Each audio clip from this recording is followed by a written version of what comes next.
حال ہی میں جو ایک قانون منظر عام پر آیا جو بنا تو 4 سال پہلے ہے، لیکن اس کے بارے میں معلومات بعد میں آئیں، اس کے مختلف اسباب اور وجوہات ہیں، اس پر بھی ہمیں خود احتسابی کی ضرورت ہے، خاص طور پر ہم لوگوں کو جن کی ذمہ داریاں بہت زیادہ ہیں۔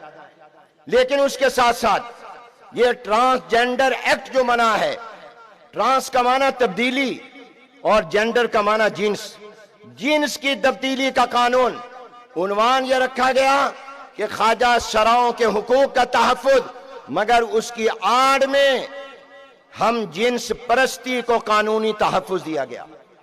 مرد مرد سے، عورت سے شادی کر سکتے ہیں، اور میں ایک عرصے سے علماء کی مجلس میں یہ بیان کرتا ہوں کہ 1961 اور 62 میں حضرت مولانا شمس الحق صاحب افغانی رحمت اللہ علیہ نے خیر المدارس ملتان میں وفاق المدارس العربیہ پاکستان کی مجلس شورا کے اجلاس میں، جس میں اس وقت کے بڑے بڑے اکابر موجود تھے، حضرت مولانا محمد یوسف صاحب بنوری رحمت اللہ علیہ، میرے جد امجد مولانا خیر محمد صاحب رحمت اللہ علیہ، مفکر اسلام حضرت مولانا مفتی محمود رحمت اللہ علیہ، بڑے بڑے اکابر تھے، تو انہوں نے کہا تھا علماء کرام، آپ کو میں آنے والے دور کا چیلنج بتانا چاہتا ہوں۔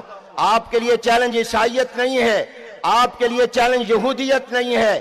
ایک دور تھا جب ان سے مناظرے ہوتے تھے، اب یہ بطور مذہب نہیں، بطور قوم کے دنیا میں ہیں۔ آج عیسائی بطور مذہب نہیں قوم ہے، یہودی بطور مذہب نہیں قوم کے ہے، جیسے پنجابی بلوچی ایک قوم ہے۔ فرمایا تمہارے لیے آنے والے دور میں چیلنج مغربیت ہے۔ مغرب نہیں کہا، مغربیت کہا۔ یہ وہ چیلنج ہے جو مغربیت اباحیت پسندی کا نام ہے، جو کہتا ہے کہ انسان کا حق پہلے ہے، اللہ کا حق بعد میں ہے، اور انسان کی خواہشات وہ مقدم ہیں، آسمانی تعلیمات بعد میں ہیں۔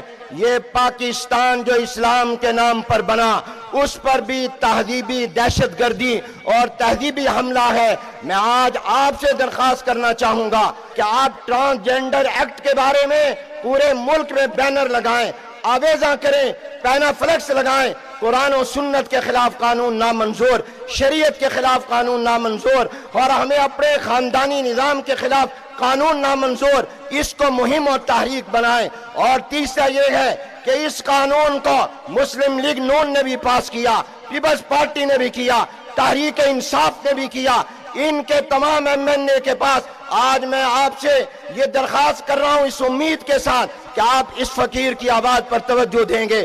آپ جانے کے بعد اپنے اپنے حلقوں کے ایم این اے کو ملیں، سینیٹر کو ملیں، اپنا احتجاج ریکارڈ کروائیں اور ان کو کہیں ہم نے تمہیں ووٹ یا ہمارے علاقے نے ووٹ اس لیے نہیں دیا تھا کہ تم اسلام کے خلاف قانون پاس کرو، تم نے ہمارے مینڈیٹ کی توہین کی ہے۔ آئندہ الیکشن میں ہم سے ووٹ مت مانگنے آنا، پہلے اس قانون کو ختم کرواؤ۔ آپ نے اپنے اپنے حلقے کے ایم این اے، سینیٹر، ممبران پارلیمنٹ کو جا کر اپنا احتجاج ریکارڈ کروانا ہے۔ کروائیں گے کہ نہیں کروائیں گے؟ یہ آپ کا اور میرا دینی اور ایمانی فریضہ ہے۔ آپ کو وہ حدیث پیش نظر رہنی چاہیے، بستی کو تباہ کیا گیا، عذاب آیا، فرشتوں نے کہا اللہ ایک بندہ تیرا نیک بھی ہے، اب آنکھ جھپکنے کے برابر کبھی گناہ نہیں کیا ہے، اس کو بھی برباد کر دیں۔ فرمایا اس کا رنگ نہیں بدلا تھا، اس کے چہرے کا رنگ بھی متغیر نہیں ہوا تھا، بغاوت کو دیکھ کر، گناہوں کو دیکھ کر اس کو بھی تباہ برباد کر دو۔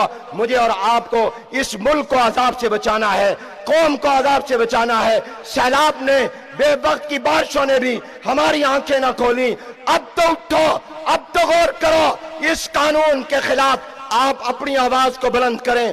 اور میں آپ سے درخواست کروں گا، خاص طور پر پنڈی اسلام آباد کے علماء سے، آج ہم نے اجلاس بھی کیا ہے، ہم باقاعدہ ایسے ساتھی مقرر کریں گے جو اپنی نظر رکھیں گے قومی اسمبلی پر، سینٹ پر، اس کی قائمہ کمیٹیوں پر کہ کون سا بل آ رہا ہے، کون سا قانون آ رہا ہے جو شریعت کے خلاف ہو، بجائے اس کے کہ وہ بن جائے پھر ہم احتجاج کے لیے نکلیں۔ ہم نے آئندہ اس کو بننے سے روکنا ہے۔